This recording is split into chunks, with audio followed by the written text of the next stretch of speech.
प्यारे बच्चों, welcome to my channel Verma study 2020 बुकलाना। मैं यूपी बोर्ड के क्लास 12th के छात्र छात्राओं के लिए इकोनॉमिक सब्जेक्ट को हिंदी माध्यम से मैं फुल कोर्स कराऊंगा। यदि आप फुल कोर्स करना चाहते हैं तो मेरे चैनल को सब्सक्राइब कीजिए और बेल आइकन को प्रेस करना ना भूलें, ताकि जो भी वीडियो मैं अपलोड करूं उसका नोटिफिकेशन आपको सबसे पहले मिल सके। प्यारे बच्चों, व्यष्टि अर्थशास्त्र समाप्त हो चुका है। समष्टि अर्थशास्त्र में चैप्टर 2 चल रहा है, आज पार्ट 5 है, 5वां वीडियो है। अगर इससे पहले आप नहीं पढ़े हैं उन वीडियो को तो ज़रूर पढ़ें, नहीं तो फिर आज का समझ में नहीं आएगा। हम लोग इससे पहले पढ़े थे राष्ट्रीय आय का लेखांकन में कि राष्ट्रीय आय क्या है और इसके विभिन्न जो संकल्पनाएं अवधारणाएं हैं वो उसका सूत्र क्या है, किसे कहते हैं। और आज हम लोग पढ़ेंगे राष्ट्रीय आय की गणना की विधियाँ। राष्ट्रीय आय की गणना करने की कौन कौन सी विधियाँ हैं, आकलन करने की कौन कौन सी विधियाँ हैं। तो 3 विधि है। पहला है उत्पादन विधि, प्रोडक्शन मेथड, आय विधि, दूसरा इनकम मेथड और तीसरा व्यय विधि, एक्सपेंडिचर मेथड। आज हम लोग उत्पादन विधि पढ़ेंगे। उत्पादन विधि को ही मूल्य वर्धित वृद्धि या मूल्य वृद्धि विधि भी कहते हैं, वैल्यू एडेड मेथड। औद्योगिक उद्गम विधि भी कहते हैं, शुद्ध उत्पाद विधि भी कहते हैं। आप उत्पादन विधि और मूल्य वर्धित विधि ये जरूर नाम याद रखें। उत्पादन विधि को अंग्रेजी में कहते हैं प्रोडक्शन मेथड, मूल्य वर्धित विधि को कहते हैं वैल्यू एडेड मेथड।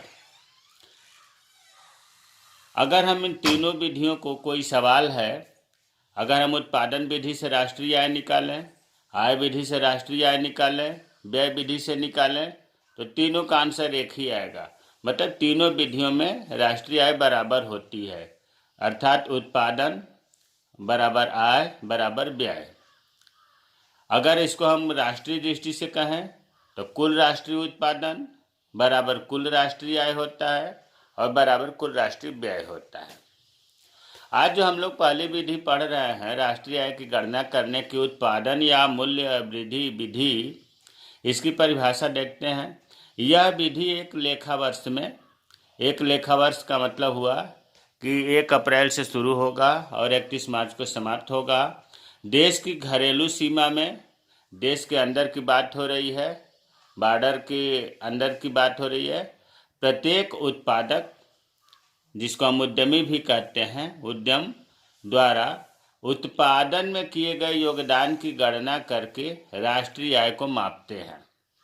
मतलब आप ऐसे कहो कि किसी राष्ट्र में, किसी देश के अंदर मान लिया कि 1000 उत्पादक हैं, उत्पादन करने वाले 1000 हैं, तो उनका उत्पादन में क्या योगदान है इसकी गणना करते हैं और उससे राष्ट्रीय आय निकालते हैं। ये तो आपके उत्पादन के दृष्टि से ये परिभाषा है कि उत्पादन में किए गए योगदान की गणना करके। अब मूल्य वृद्धि विधि के हिसाब से देखते हैं। यह विधि एक लेखा वर्ष में देश की घरेलू सीमा के अंदर प्रत्येक उत्पादक या उद्यमी द्वारा की गई मूल्य वृद्धि के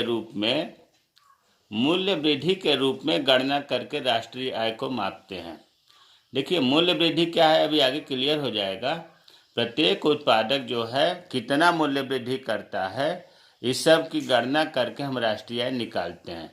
तो उत्पादन और मूल्य वृद्धि विधि की परिभाषा में कुछ ज़्यादा अंतर नहीं है। उत्पादन की दृष्टि से कहें तो उत्पादन में किए गए योगदान की गणना करेंगे, और मूल्य वृद्धि की दृष्टि से कहेंगे तो मूल्य वृद्धि की गणना करेंगे। अब हमने जो ब्रैकेट में लिखा है ये समझाने के लिए लिखा है। बॉक्स में जो होता है वो इम्तहान में लिखने के लिए नहीं होता है, वो इसलिए होता है कि कुछ बातें जो साइड में बताई जाती हैं ताकि समझ में आए, वो चीज़ मैं बॉक्स में लिखता हूँ। अब जैसे इसमें मतलब मूल्य वृद्धि विधि या उत्पादन विधि में प्राथमिक, द्वितीयक और तृतीयक क्षेत्र के उत्पादकों के मूल्य वृद्धि जोड़ते हैं। भाई पूरे जो है राष्ट्र में 3 तरह की मुख्य क्रियाएं या क्षेत्र होते हैं, प्राथमिक क्षेत्र, द्वितीयक क्षेत्र, तृतीयक क्षेत्र। इन क्षेत्रों में जो उत्पादक होते हैं उनके उत्पादन की गणना या उनके मूल्य वृद्धि की गणना करते हैं। अब प्राथमिक क्षेत्र में हमने एक नज़र डाला है यहाँ पर कि प्राथमिक क्षेत्र के अंतर्गत कृषि, मत्स्य उत्पादन, वनों से लकड़ी काटना, पशुपालन, खनन, मतलब प्राथमिक क्षेत्र का मतलब कि प्राकृतिक संसाधनों पर निर्भर रहता है। जो क्रियाएं प्राकृतिक संसाधनों पर निर्भर रहता है उसे हम प्राथमिक क्षेत्र के अंतर्गत रखते हैं, जैसे उदाहरण दिया गया है। अब द्वितीय क्षेत्र का मतलब हुआ कि जो प्राकृतिक संसाधन हैं उनके मूल्य में वृद्धि किया जाता है, या दूसरे रूप में ये कहें कि प्रकृति में जो पाया जाने वाला कच्चा माल है उसका रूप बदलकर उन्हें अधिक मूल्यवान बनाया जाए, वो द्वितीय क्षेत्र में आता है। तो जो प्राकृतिक संसाधन है उनका मूल्य में वृद्धि कैसे होगा? विनिर्माण से होगा। विनिर्माण का मतलब ये होता है कि हाथों से या मशीनों के द्वारा विशाल निर्माण करना, ऐसा उद्योग से ही संभव हो पाता है। जैसे मान लो कपास है, उसके द्वारा सूती वस्त्र का निर्माण किया जाएगा तो द्वितीय क्षेत्र के अंतर्गत आता है। तृतीय क्षेत्र, इसके अंतर्गत सेवाएं आता है। तृतीय क्षेत्र जो है ये बुद्धि और कुशलता से जुड़ी सेवाएं आती हैं इसमें, जैसे डॉक्टर है, शिक्षक है, वकील है, हलवाई है, मिस्त्री है, प्लम्बर है, ये सब तृतीय क्षेत्र के अंतर्गत आते हैं। तो प्यारे बच्चों, जब हम मूल्य वृद्धि की गणना करते हैं तो सबसे पहले हम इन तीनों क्षेत्रों में जो उत्पादक हैं उनको हम पहचानते हैं और उन उत्पादकों के द्वारा कितना मूल्य वृद्धि हुआ, कितना उत्पादन हुआ, इसकी गणना करते हैं, आकलन करते हैं। अब इसके आगे GDP-MP ये पढ़ाया जा चुका है, बाजार कीमत पर सकल घरेलू उत्पाद। फिर भी एक बार हम परिभाषा यहाँ दे रहे हैं कि एक वर्ष का मतलब कि एक लेखा वर्ष में या एक लेखांकन वर्ष में देश की सीमा के कुल उत्पादित अंतिम वस्तुओं और सेवाओं के बाजार मूल्य को लेते हैं, मध्यवर्ती वस्तुओं के मूल्य को नहीं। देखिए, उत्पादन वृद्धि या मूल्य वृद्धि विधि जो हम लोग आज पढ़ रहे हैं ये तभी संभव है समझना या निकालना जब आपको GDP की परिभाषा याद होगी।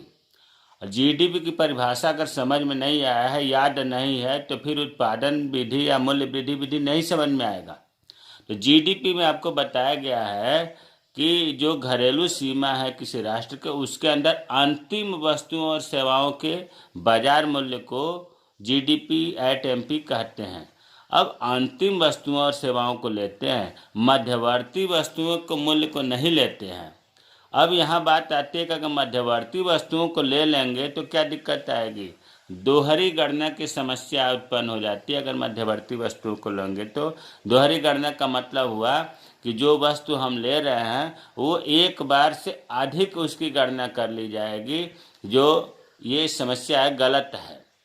अब कभी कभी तो ऐसा होता है कि पता है नहीं चल पाता है कि कौन सी अंतिम वस्तु है और कौन सी मध्यवर्ती वस्तु है। ऐसी स्थिति में हम मूल्य वर्धित विधि का ही प्रयोग करते हैं। भाई जब हमें GDP, देखो राष्ट्रीय आय निकालने के लिए GDP जरूरी है और GDP अंतिम वस्तुओं की और सेवाओं के बाजार मूल्य को लेते हैं, मध्यवर्ती वस्तुओं को नहीं लेते हैं। लेकिन जब पता कभी कभी नहीं चलता है कि मध्यवर्ती वस्तु है कि अंतिम वस्तु है, तो वैसी स्थिति में दिक्कत होती है। तो अब ऐसी स्थिति में हम मूल्य वर्धित वृद्धि का प्रयोग करते हैं। तो अब आपको क्लियर हो गया होगा कि मूल्य वृद्धि विधि या मूल्य वर्धित वृद्धि जो है क्यों हम यूज करते हैं। इसका सूत्र है मूल्य वृद्धि या वर्धित मूल्य बराबर उत्पाद का मूल्य या मध्यवर्ती उपभोग। उत्पाद का मूल्य, देखिए जो सूत्र है बहुत महत्वपूर्ण है, इससे जो है सवाल हल होंगे आगे। राष्ट्रीय आय पर तीनों विधियों से सवाल भी है जो बहुत महत्वपूर्ण है। अभी हमने सूत्र बताया, जो पीछे भी वही लिखा था कि मूल्य वृद्धि बराबर उत्पाद का मूल्य या मध्यवर्ती उपभोग। अंग्रेजी में कहते हैं मूल्य वृद्धि को वैल्यू एडेड। जितना अंग्रेजी में लिखता हूँ उतना जानना जरूरी है। मूल्य वृद्धि की अंग्रेजी होती है वैल्यू एडेड। उत्पाद का मूल्य मतलब उत्पादन का मूल्य, वैल्यू ऑफ आउटपुट, और मध्यवर्ती उपभोग का इंटरमीडिएट कंजप्शन कहते हैं। अब देखो, इस सूत्र को समझने के लिए हम एक उदाहरण लेते हैं। जैसे मान लीजिए कि हमने 100 रुपये का लकड़ी खरीद के ले आया। हमारे पास एक मान लो कि दुकान है, ठीक है, और दुकान में हम 100 रुपये की लकड़ी लाया और उस 100 रुपये से लकड़ी ला करके हमने घर पर उससे खिलौने बनाया और खिलौने बना करके हमने 150 रुपये में बेच दिया। ध्यान देना, 100 रुपये के हमने लकड़ी लाया और 150 रुपये में बेच दिया। तो मूल्य वृद्धि कितना हुआ? 150 में से 100 जब हम निकालेंगे तो 50 रुपये बचेगा। तो ये जो 100 है, जिस पर हम खरीदे थे, इसको कहते हैं मध्यवर्ती उपभोग। अर्थशास्त्र की भाषा में कहते हैं मध्यवर्ती उपभोग। और जो 150 रुपये है, जो हमने 150 रुपये में बेचा था, ये अर्थशास्त्र की भाषा में कहा जाता है उत्पाद का मूल्य। और 100 रुपये में खरीद करके 150 रुपये में बेचा तो हमने कितना मूल्य वृद्धि कितना हुआ? 50 रुपये। और दूसरे रूप में हम ये भी कह सकते हैं, मध्यवर्ती उपभोग को हम ये भी कह सकते हैं कि कितने में खरीदा, कितने में खरीदा। और उत्पाद का मूल्य को हम कह सकते हैं कि कितने में बेचा। और मूल्य वृद्धि को हम कह सकते हैं कि कितना कमाया। भाई जितना कमाया उतनी ही मूल्य वृद्धि है। तो अब दिक्कत नहीं होना चाहिए आप लोगों को। इस उदाहरण से उत्पाद का मूल्य हो गया 150 रुपये और मध्यवर्ती इंटरमीडिएट कंजप्शन जो हो गया, ये हो गया आपका 100 रुपये और मूल्य वृद्धि हो गया 50 रुपये। अब इस जो मध्यवर्ती उपभोग है, हमने कहा कि इसे हम कह सकते हैं, अपने याद करने के लिए मन में बनाओ कि कितने में खरीदा, मध्यवर्ती उपभोग हुआ, कितने में बेचा, उत्पाद का मूल्य हुआ, कितना कमाया, मूल्य वृद्धि हुआ। इससे आसानी से दिमाग में बात बैठ जाएगी। अब कितने में खरीदा, इसको हम लागत भी कह सकते हैं। कच्चा माल लकड़ी लाया था, कच्चे माल की भी लागत कह सकते हैं और मध्यवर्ती उपभोग भी कह सकते हैं। तो हमें उम्मीद है कि इस तरह के सूत्र अब आसानी से याद हो जाएगा। कितने में खरीदा, ये हो गया मध्यवर्ती उपभोग, कितने में बेचा, ये हो गया उत्पाद का मूल्य, और कितना मूल्य की वृद्धि हुआ, कितना कमाया, ये हो गया वैल्यू एडेड। अब देखो, जो सवाल आपको दिया जाएगा मूल्य वृद्धि से राष्ट्रीय आय निकालने के लिए, उसमें उत्पाद का मूल्य दिया होगा, मध्यवर्ती उपभोग दिया होगा, इसके बीच से हम अंतर को हम निकाल लेते हैं। लेकिन कभी कभी ऐसा होता है कि उत्पाद का मूल्य नहीं दिया रहता है, तो इसके जगह पर बिक्री दिया होगा, बिक्री सेल्स, बिक्री दिया होगा। जब बिक्री दिया होगा तो फिर स्टॉक में परिवर्तन, स्टॉक में परिवर्तन दिया होगा। तो हम क्या काम करेंगे कि सबसे पहले बिक्री और स्टॉक में परिवर्तन दिया है उत्पाद का मूल्य की जगह पर, तो स्टॉक में परिवर्तन निकालने का जो सूत्र है वो है अंतिम स्टॉक माइनस प्रारंभिक स्टॉक, प्रारंभिक स्टॉक।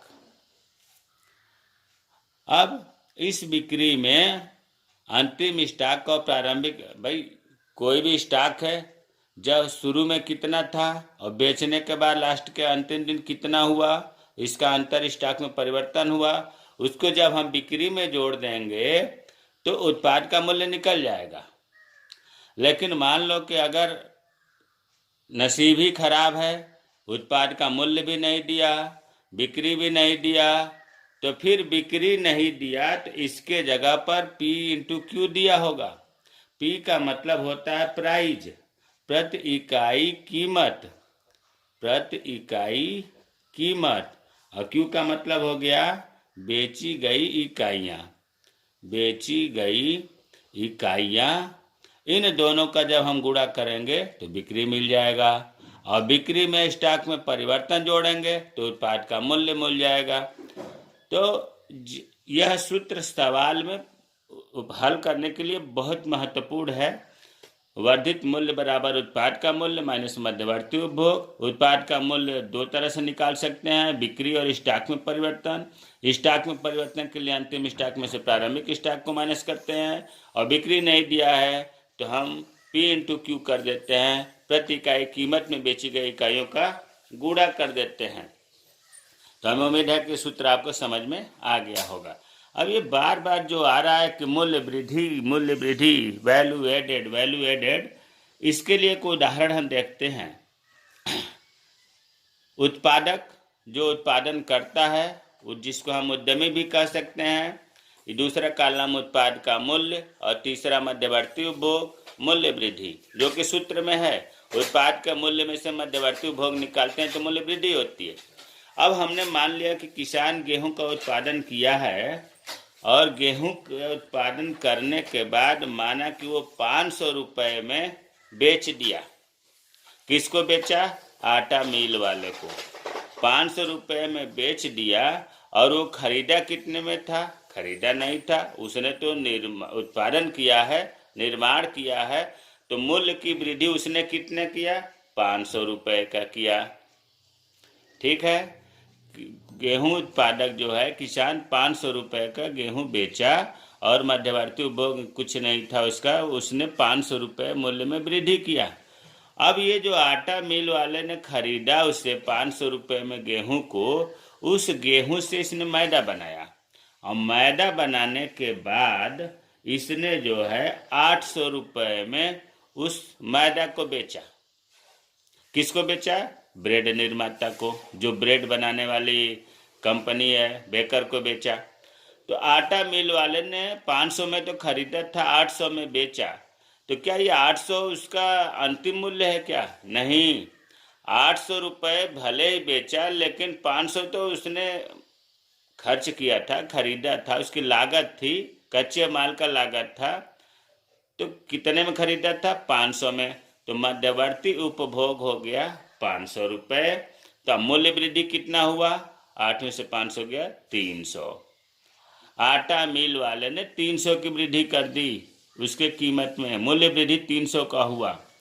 अब जो है ब्रेड निर्माता, ब्रेड बनाने वाला जो बेकर है, उसने 800 रुपये में तो मैदा लिया था, और उसने जब ब्रेड बना करके बेचा तो 1000 रुपये में बेचा। मेहनत किया उसने, 1000 रुपये में बेचा। अब इसमें मध्यवर्ती उपभोग कितना है, उसकी लागत कितनी है, वो कितने में खरीदा था? तो 800 रुपये में खरीदा था। तो 800 रुपये में खरीदा था, तो इसने कितना, बेकरी ने कितना मूल्य में वृद्धि किया? 200 रुपये का। अब जो ब्रेड निर्माता था, ब्रेड बना करके 1000 रुपये में उसने बेचा। किसको बेचा? दुकानदार को बेचा। और दुकानदार कितने में बेचा? उपभोक्ता को 1300 रुपये में मान लिया, यह आंकड़े माना गया है, कुछ भी आप मान सकते हैं। 1300 रुपये में बेचा गया। अब दुकानदार जो है 1300 रुपये में जब बेचा, तो उसका मध्यवर्ती उपभोग कितना था, कितने में खरीदा था? देखिए, मध्यवर्ती उपभोग ये अर्थशास्त्र का टर्म है। अब इसे तो याद करिए अपने मन में कि खरीदने वाला कितने में खरीदा, वही मध्यवर्ती उपभोग है। कितना लागत लगी उसे खरीदने में कच्चे माल का, वही उसका मध्यवर्ती उपभोग है। तो इसने 1000 में दुकानदार से खरीदा था। अब इसने, दुकानदार ने मूल्य वृद्धि कितना किया? 1300 रुपये में बेचा, 1000 में खरीदा था, तो 300 हो गया। अब हम इसको जब जोड़ेंगे मूल्य वृद्धि को, तो हो गया 0, 5 3 8 2 10 3 1300 रुपये हुआ। अब प्यारे बच्चों, यहाँ 2-3 बातें बहुत छिपी हुई है, इसे समझो। देखो, अंतिम वस्तु आपका दुकानदार के द्वारा था, उसकी कीमत थी 1300 रुपये। अब हम पूरे राष्ट्र में जितने भी वस्तु, अंतिम वस्तु है या सेवाएं हैं, उसका उत्पादन मूल्य, बाजार का मूल्य जोड़ देंगे, जो 1300 रुपये यहाँ आया है, इससे राष्ट्रीय आय निकलेगा। या हम मूल्य वृद्धि, जितने उत्पादक, 1 2 3 4 उत्पादक हैं, आप देख रहे हो, किसान जो है प्राथमिक क्षेत्र से है, और ये उद्योग है तो ये द्वितीयक क्षेत्र से हो गए। और शुरू में बताया गया था कि तीनों क्षेत्रों को, प्राथमिक क्षेत्र, द्वितीय क्षेत्र, तृतीय क्षेत्र में जितने भी उत्पादक हैं, इसमें उदाहरण में 4 उत्पादक हैं, इन चारों के प्रत्येक के मूल्य वृद्धि है निकालेंगे, निकल गया। फिर इन मूल्य वृद्धियों को जोड़ेंगे। जब हम मूल्य वृद्धि को जब जोड़ते हैं तो इसी को कहते हैं, क्या कहेंगे, GVAMP।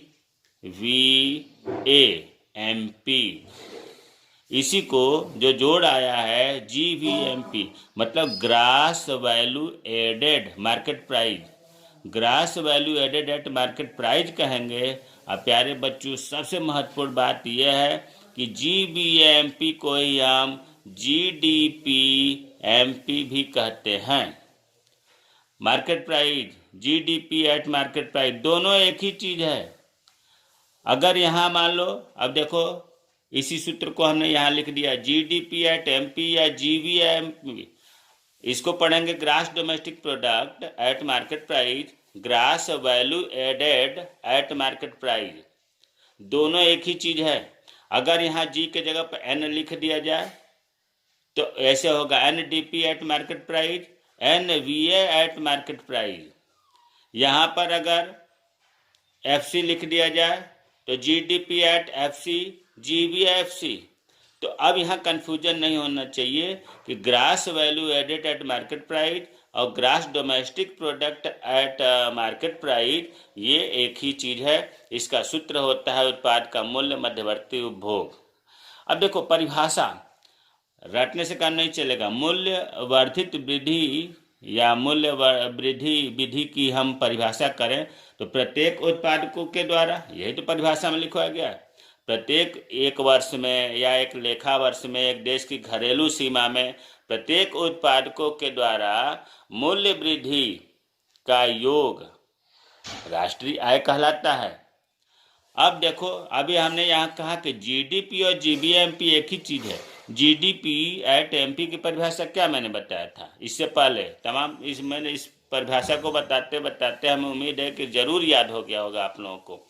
तो परिभाषा ये बताया गया था कि एक लेखा वर्ष की अवधि के दौरान अर्थव्यवस्था में घरेलू सीमा के अंदर उत्पादित अंतिम वस्तुओं और सेवाओं का बाजार मूल्य GDP एट MP कहलाता है।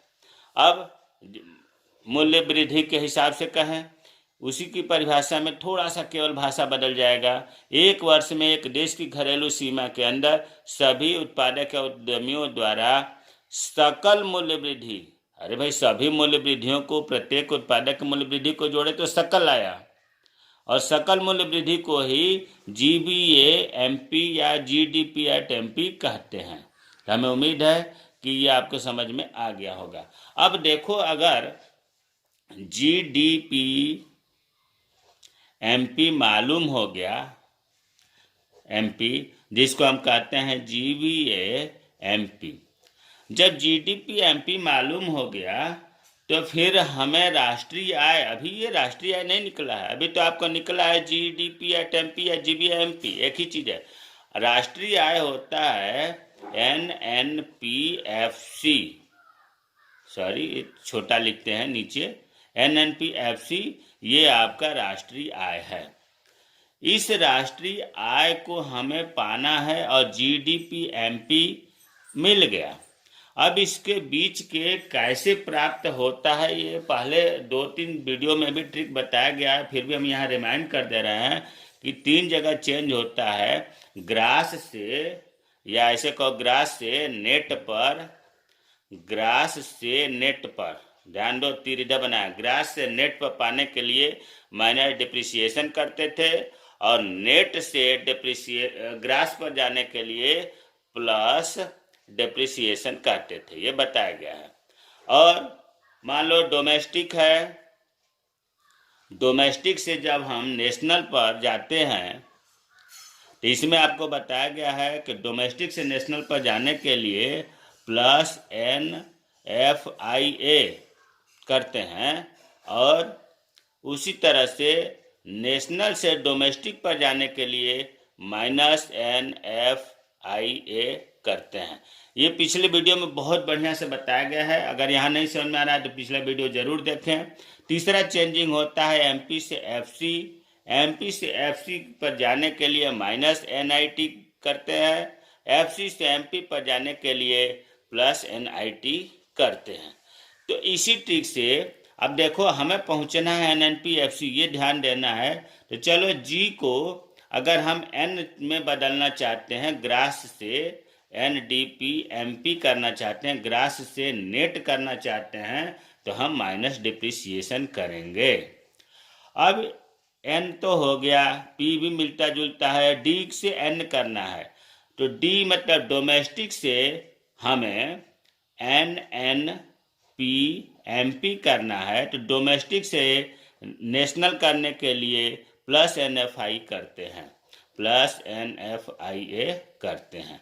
अब NNP तो मिल गया, लेकिन ये MP है, हमें FC पर पहुंचना है, तो फिर MP से FC पहुंचने के लिए -NIT करते हैं, -NIT करा, तब हमें राष्ट्रीय आय मिल गया।